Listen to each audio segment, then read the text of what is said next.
погибших на 111%. То есть у нас погибло в этом году 38 человек, в прошлом году у нас было всего лишь 18. И пострадавших у нас произошел рост на 30%.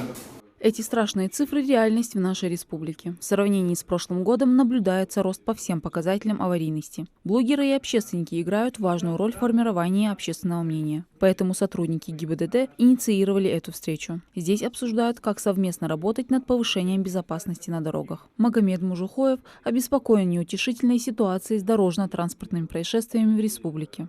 Сегодня чисто для интереса, до того, как сюда приехать, я посмотрел, двое взрослых мужчин нарушили светофор. И это могло привести к очень большим последствиям. У Магомеда аудитория 50 тысяч человек. Парень считает, что каждая медийная личность обладает силой коммуникации и возможностью влиять на своих подписчиков.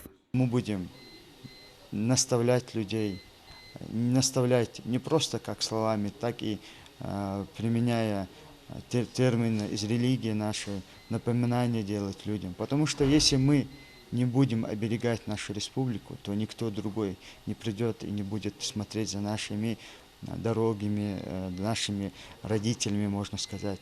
Сотрудники ГИБДД совместно с блогерами решили создавать информативные посты. Пользователи соцсетей будут напоминать своей аудитории о правилах дорожного движения, безопасности пешеходов и других важных аспектах. Ранее свой проект по снижению заторов на дорогах Назрани сотрудникам МВД предоставил общественный деятель Руслан Долгиев. На встрече этот вопрос повторно поднимают, и сотрудники правоохранительных органов обещают рассмотреть проект. Есть у нас несколько перекрестков в городе Назрань, которые имеют очень сильные заторы, в том числе пересечение улиц Гейрбек-Хаджи и Муталиева, так называемый перекресток ИРКБ.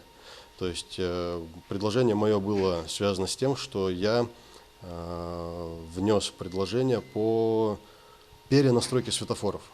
То есть каждое мое предложение, там было указано несколько пунктов, в частности вот этот перекресток ИРКБ. То, что я предлагал, это изменения, которые не требуют ни одного рубля вложений. Далее есть у нас круговое движение, так называемый Магасовский круг. Там необходимо всего лишь поменять знаки. Из одного места вырвать, в другое место его поставить. МВД заинтересованы в вовлечении жителей в борьбу с аварийностью. Данное мероприятие призвано обратить внимание к проблематике аварийности на территории Республики Ингушетия, снижению тяжести последствий дорожно-транспортных происшествий. Непосредственно сегодня проводилось такое общественное мероприятие во взаимодействии с представителями благосферы республики и представителями общественности. Собравшиеся напоминают, каждый из нас может стать голосом безопасности на дорогах и вдохновить других принять в этом активное участие. Мадина Цора, Джамалил Султыгов, Новости 24.